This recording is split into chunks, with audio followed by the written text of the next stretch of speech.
গণঅভ্যুত্থানে শেখ হাসিনা সরকারের পতনের পর থেকেই ভারতের সাথে বাংলাদেশের সম্পর্কটা ভালো যাচ্ছে না।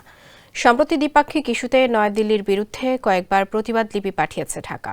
শুধু তাই নয়, আগরতলায় বাংলাদেশ হাই কমিশনে হামলার ঘটনায় দেশটির রাষ্ট্রদূতকে তলবও করা হয়, যা গত 15 বছরের ইতিহাসে বিরল। এমন পরিস্থিতিতে বাংলাদেশের পররাষ্ট্রনীতি এখন স্বচ্ছতা এবং সার্বভৌমত্বের ওপর অটল বলে মন্তব্য করেছেন পররাষ্ট্র মন্ত্রণালয়ের ambassador at large Mushfiqul Fazal Ansari. নিজের ভেরিফাইড ফেসবুক অ্যাকাউন্ট থেকে দেওয়া এক স্ট্যাটাসে তিনি এমন মন্তব্য করেন। ওই স্ট্যাটাসে মুশফিক ফজল আনসারী লিখেন, বর্তমান অন্তর্বর্তীকালীন সরকারের অবস্থান পারস্পরিক আস্থা এবং আত্মমর্যাদার। এই পররাষ্ট্রনীতিতে শেখ হাসিনা শাসনামলের মতো কোনো দেশের তাবেদারি মেনে নেওয়া হবে না।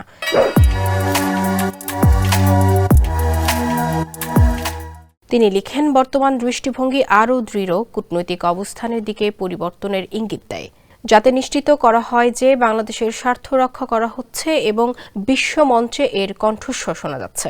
এটি সমতার উপর নির্মিত একটি নীতি, জবরদস্তি নয়, অংশীদারিত্বকে উৎসাহিত করে যা ভারসাম্যপূর্ণ এবং ন্যায়সঙ্গত।